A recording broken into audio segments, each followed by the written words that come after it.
Going back to the eVTOL developers, and I think there is a category that is starting to emerge, and I don't know if you agree with that or not. It's just my thoughts, really. I'm not an expert.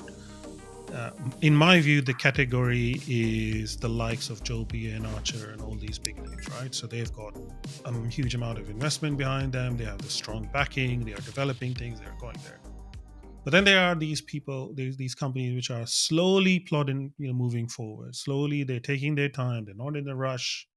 You have likes of Eve. You have like of Supernal. They have a very different approach. What's your view? I think they're sort of. I feel personally they're waiting for things to mature and then they adopt. Okay, we are going to be a little bit behind, but we're going to waste less money, right? Benefit from innovation that other are rushing towards.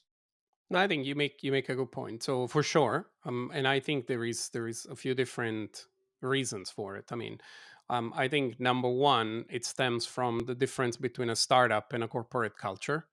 In a startup, the way that the startup works is you need to justify to your investors that you are doing everything you can to make their money, work as hard as it can.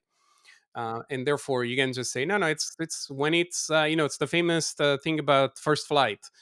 We always say it will fly when she wants to fly. That's very difficult to in front of a board of director and investor and say no, no, it's just I have no idea when it's going to fly.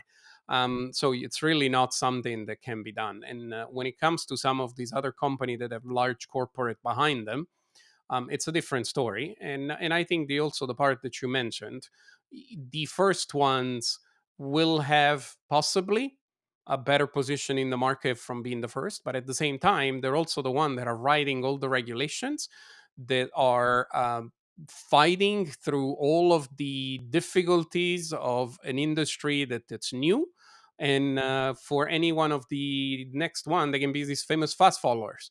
Yeah, I'm just gonna, it's a little bit like I'll take whatever he's having. And so it's going to be not easy, but easier than the first generation. And again, and the other part is I don't think anyone is taking their time. It's just everyone at different time frames. Eve from the very beginning said 2026. Now it's even farther out, and it's understandable. Supernal say 2028, now it's 2029.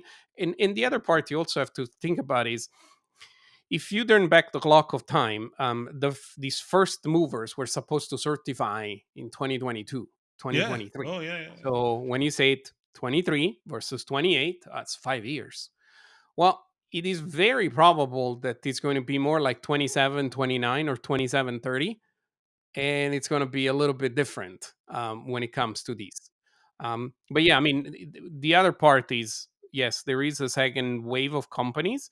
It's just that, as you can see already now, in investment, there is an escalation of commitment where you start piling money with the people that have achieved the most results. And so the question is, as you said at the very beginning, with all of these other companies, where is the money coming from? Especially when you're developing what I call perfect substitutes. It's something that does the same thing the same way. It's just it looks different. And why? So there is many other reasons, but at the same time, we need to live with the fact that there is way too many companies.